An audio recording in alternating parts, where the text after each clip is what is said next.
Вече знам как да минаваш от Creative на Survival. Как? Пишеш Game Mode 1 с наклонена черта. Ама трябва да си се включил такова. Трябва да си включил кодовете. Пък ти не си ги включил, изключени са на тебе. Бъде в момента снимам клип. И това е моят приятел Богомир. Кажи здравей на света. Кажи здравей на света, черен мазут такъв. Чуват ли си, бе? Черен мазут циганин. Така, това е някакъв си трети епизод, не знам що. Това е трети епизод. О, да, Организацията, да. Да, ще да ви показвам Кенефа. Не Кенефа, извините, ще ви показвам моята канализация, така. Ето е моята канализация. Стига до всички кенефи и до всички душ кабини и до всички нивки в къщата.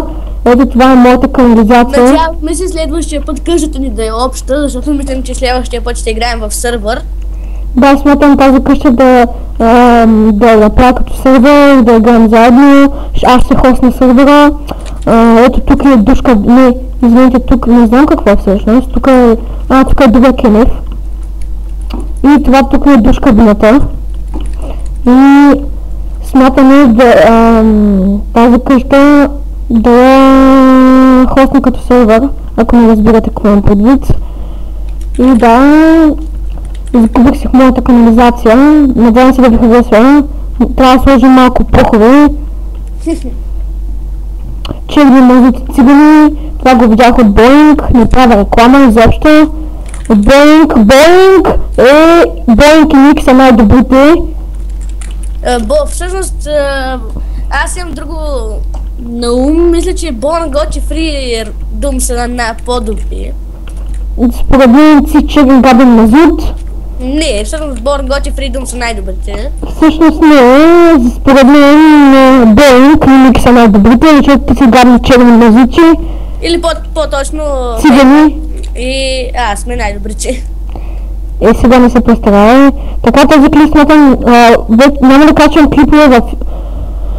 Така няма да качвам клипове в VBOX, защото там лимитът е много малък, в YouTube мога да качвам много по-големи клипове, заради това ще качвам само там.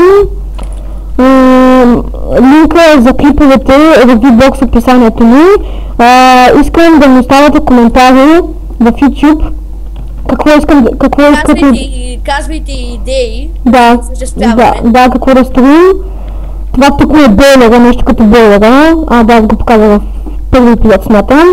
Това е някакъв си смотен гаден цигански мазутски трети епизод. Ще да ви покажа и мазето. Аз ви купах в първи епизод. Тук е мазето, имам цветенца и някакви цигани черни мазути, превъсилени черни мазути, цигани желязо, мангал цигани. Да, това е така, чакай. И да, не знам защо обаче нещо ми става.